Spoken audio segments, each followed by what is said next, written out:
Welcome to AmeriCorps. I am going to be creating lots of videos for you to learn how to give the programs that we give every year. This is going to be the first Adopt a School program, which will cover invertebrates and fish. Now each one is going to be slightly different, but they will all follow the general steps that I'm going to present to you today. So even though you may not be able to see things very well in the future videos, this is what it will be. So this is the board that you should be bringing with you to every program. It's got two sides. It's got the vocabulary side and it has the 5 B's side. So the vocabulary, pretty self-explanatory. You will have different pieces of paper with Velcro on it that you will Velcro on as you talk about each thing.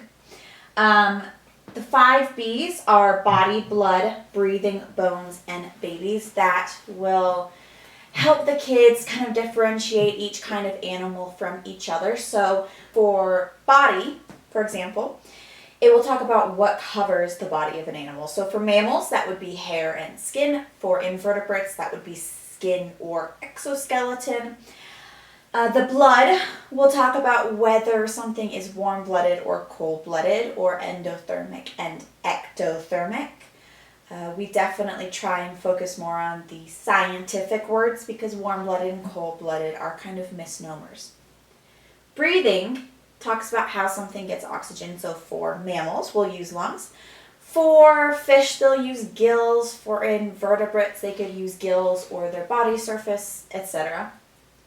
Bones will be if they have bones, like invertebrates don't. Whether they have a backbone, which all but the invertebrates will, and what those bones are made out of. And then babies, how they reproduce. So whether they lay eggs, if those eggs are retained within their bodies, like ovoviviparous animals, if they give birth to live young. So I'm going to begin this whole thing from scratch, and I will show you how Adopt a School 1 goes, as well as the optional section that you can include if you have time.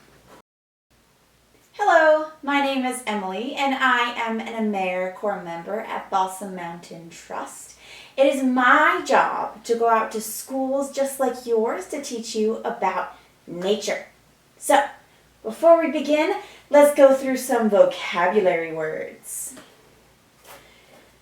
So here are 3 vocabulary words that are important for you to know. Now, they're big and sciencey, but every time we come across a big science word, we're going to break them down into the parts. Personally, I think it's easier to understand big words when I break them down into smaller words. What is an ecosystem? An ecosystem is a place where things work together. So eco, the prefix eco, means nature or the environment. And a system is when lots of different things work together for a whole. So an ecosystem is lots of different things working together in the environment. Now, an example of an ecosystem can be anything. They just have to involve living and non-living things. I'll ask you some examples of living things, which are animals, plants, and fungi. And then have them list different examples of non-living things. So that's the sun, light, air, temperature, items like a table or the floor, man-made things. They will almost indefinitely say a dead thing. And you can include that if you want as things that were once alive that are no longer. And then once we've talked about ecosystems, and living and non-living things, you can ask the teacher if they've learned biotic or abiotic yet. Abiotic just means non-living. Biotic just means living. You can move on to focusing more on living things. Now, living things have biodiversity. What's biodiversity? Let's break it down. Bio is the prefix that means living things. Using the examples of a biography, which the kids might know the word, it means the writing of somebody's life, or biology, which is the study of life. Or some kids have also used biome, which is an area of a certain kind of life. But bio just means living. And diversity is a word that is a little bit hot topic for the kids. Some of them, I've actually noticed some uncomfortableness when I've said that word, so make sure to say it a lot. Diversity just means different kinds. Different kinds of living things. That's what biodiversity means. And animals need biodiversity. They need different kinds of themselves in order to keep an ecosystem healthy. Because what would happen to an ecosystem that only has one kind of tree? It's more susceptible to disease. And if there's a disease that wipes out all of the tulip poplars, then the forest will be completely decimated. So you need lots of different kinds of trees. And in the species, you need lots of different individuals as well, because they need to be able to adapt. Environments are changing, especially because of us, and an adaptation is a body part or behavior that lets an animal or plant or fungus survive better. It's in its environment. So an ecosystem is the environment as a whole, living and non-living things working together. Living things have biodiversity, or different kinds of itself, different kinds of trees, different individuals within that species, and that biodiversity allows these species to adapt with a changing environment. Now, it's important, and you may get to it, you may not, it's important to note, at least to yourself, that adaptations are specific to ecosystems, to biomes. An animal that can swim, swimming might not be a very good adaptation for a desert-dwelling animal. So adaptations are very much dependent on their environment. So once you have the vocabulary down, I like to move on towards animals. So ecosystems are living and non-living things. Biodiversity are different kinds of living things. And that allows them to adapt. Now, when we talk in the next few weeks, we are going to focus on living things, and more specifically, animals. There are 6 different kinds of animals. There's invertebrates, fish, amphibians, reptiles, birds, and mammals. Now, I generally don't include bacteria because that is a little bit next level for kids, though some of them might understand the concept. As we move forward, we're going to focus on animals and different kinds of animals, and we're going to learn what makes them different. So for the first Adopt a School program, we talk about invertebrates and fish. The second one, we'll talk about amphibians and reptiles, and for the third one, we talk about birds and mammals. Before you move on to telling these 5 B's to the kids, you may want to take a moment to let them explore the discovery tables.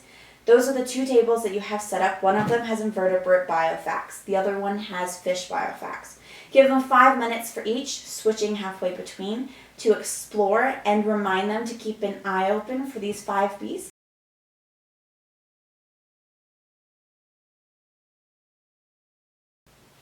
So invertebrates. What are those 5 B's for invertebrates? And you can have the students guess if you want, or since it's going to be the very first one, you may need to do it yourself, and then they can do the fish. So what are the 5 B's for invertebrates? Body. What covers the body of an invertebrate? One of 2 things, usually an exoskeleton or a skin layer that often has mucus on it. So the body coverings are either skin or exoskeleton. Next, blood. So are invertebrates warm-blooded or cold-blooded? I like to have them raise their hand to guess. Raise your hand if it's warm-blooded, raise your hand if it's cold-blooded. And the answer is cold-blooded. But I will then ask students, what does it mean to be cold-blooded? Because cold-bloodedness is a misnomer.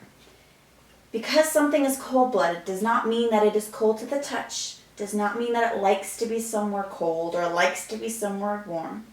Cold-blooded just means that they are ectothermic. Ecto prefix means outside of the body. Thermic, the suffix, just means temperature or heat. The heat is coming from outside of the body, so they do not produce their own body heat. They have to get that heat from somewhere in the environment, usually the sun. Next is breathing. How do invertebrates breathe? That depends on a couple of things. That depends on where they live, mostly. If it lives underwater, because many invertebrates do, then it usually breathes through gills. Not always, but usually. If it lives on land, it's not going to breathe through gills because it lives on land, and gills are required for water. So if it lives on land, it will probably breathe through its body, its exoskeleton or its skin. For bones, invertebrates do not have bones. It's right there in the name, invertebrates, without bones. And they don't have a backbone because of that. Now, people or students might say, well, they have an exoskeleton. A skeleton is made out of bones. Invertebrates who have an exoskeleton, their exoskeleton is called that because it is a hard body part. It keeps their shape. It is not made out of calcium bones like ours is. Their exoskeleton is usually made out of chitin, which is a molecule similar to keratin, what our fingernails are made out of. Babies. How do invertebrates have babies? Well, they usually lay eggs. And I ask, what are those eggs like? Are they hard like a chicken egg? Are they squishy? What are they like? And kids will guess. The answer is very squishy and very small. The eggs for invertebrates tend to be quite small compared to the adult body. They are squishy. You can pop them very easily. Even if they're laid on land, they tend to have a very thin membrane keeping them intact. Once you finish the 5 B's for invertebrates, that would be a great time to take your invertebrate and show the class. It's almost always going to be a Madagascar hissing cockroach, so if you need a reminder on how to handle those, you can either ask Rachel or you can watch the Animal Handling 101 video I created for you. But it's important to go over these 5 B's and ask the students if they can see any other adaptations on the animal that you haven't pointed out yet. As you introduce the kids to different animals, make sure to ask them that question because you're trying to trigger their observational skills and come up with their own ideas. Once you've had a chance to talk about invertebrates and meet an invertebrate, then you can move on to fish. So the body coverings for fish are scales, but those scales are slimy because they live underwater, and being slimy, first off, allows you to swim a little bit faster, but it also acts as a mucous membrane, like the inside of your nose, how it's a bit slimy and covered in boogers. That's to help trap germs before it gets into your body. Fish are slimy for a similar reason. It helps trap germs before it gets into their gills and gets them sick. Their blood is cold-blooded or ectothermic, meaning their body temperature is controlled from outside of their bodies. They do not produce their own body heat. It does not mean that they like to be somewhere cold, because you'll find fish in warm places and cold places like the Arctic or the equator. Breathing.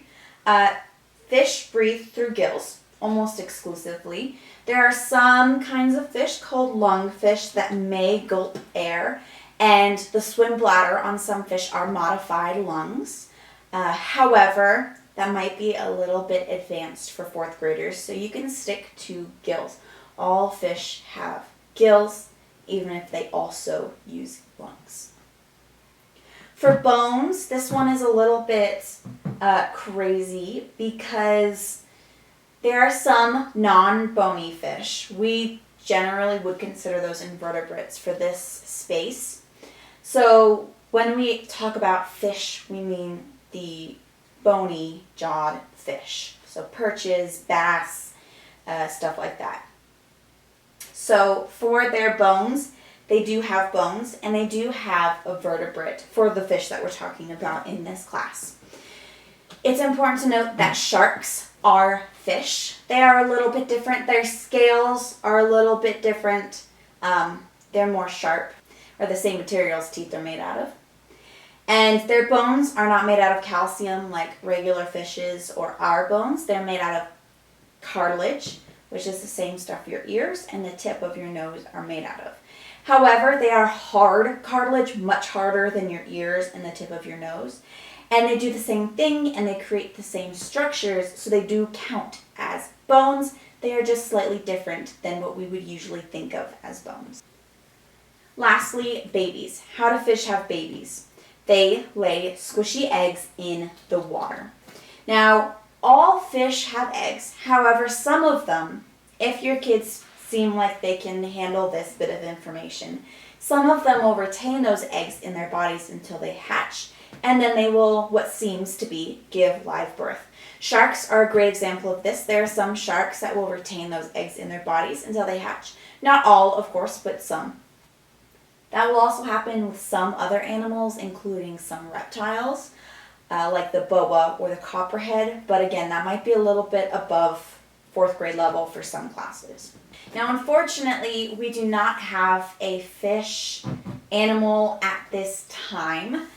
So if you have the time, which you might not, sometimes kids have really good questions for this first one. If you have time in order to fill that space, you may want to talk about the salt and pepper moth. So if you do the salt and pepper moth, this is how it would go. You start by telling a story, and it is the story of a moth. And this moth is a small guy, and he lives in England. England is filled with forests, just like ours. And these moths are called the salt and pepper moths. With a name like the salt and pepper moth, what do you think it looks like? I then ask the kids what they think it looks like to get them engaged. And then I show them what it looks like. These are examples of salt and pepper moths. And this should be in your folder in the box for Adopted School. So the salt and pepper moth come in 2 varieties, salt and pepper. They're otherwise exactly the same. The only thing different is their color, and otherwise they are perfectly the same. Now, why do you think they come in 2 colors? It's because of their environment. They have a biodiversity of 2. There's 2 kinds of moths of the same species. Now, these guys live in a forest, and many old forests are covered in lichens. I have this piece of wood that I have glued lichens to and painted white to demonstrate. Lichens are plant things that live on anything that doesn't move. So trees, rocks, buildings. Occasionally I will make the joke of your uncle who sits on the couch all day or something like that to get them to start giggling. But the lichens are covering the tree bark in this forest in England. And I'll ask the students, which moth do they think lives on the tree bark? The salt or the pepper? Now, most of them will say salt, but some of them will still say pepper. And I have got these little moth magnets in the box, labeled moth magnets. And you can have the kids each, or a kid here, a kid there, get one and put it on here. Or you can do it yourself, depending on time and how rowdy the kids are. But you'll do an experiment. Like any good scientist, you will test a hypothesis. You take the bark and you take the moth magnet and you place the moth on there. And you show the kids how well do you think that camouflages. What does camouflage mean? So he camouflages fairly well. Now take a pepper moth and we're going to see how well he camouflages. Or she, or they. How well does that moth camouflage? Much less well. He's much easier to see. Imagine a bird comes along, and it's a very hungry bird, and it loves salt and pepper moths. It's flying along. Which one do you think it's going to catch first? The one that's easier to see, of course, the pepper. So there are more salt moths than pepper moths. Now the pepper moths do still exist. They live on rocks or some trees that don't have lichens, like younger trees. However, there are more salt moths. Now, in the 1800s, about 200 years ago, there was an event called the Industrial Revolution, which the kids should start learning about in 5th or 6th grade. It's when humans started building factories and burning a lot of coal. Coal is a wonderful material that produces a lot of heat and energy, and it is very good for powering factories. However, when you burn it, it produces a lot of soot, and it makes the trees look like this. It killed a lot of the lichens and covered it in black soot, turning the trees black. Now, which moth do you think is going to survive better here? Is it the salt or the pepper? Let's test out the salt. It should show up much clearer than it did before. I'm not sure if you can catch it on the camera. But the salt moth shows up much more vibrantly than it did on the lichens. Now let's try the pepper. It blends in much better than it did before. So imagine that same bird comes along and he's still hungry. Which moth do you think he's going to catch first? The salt one.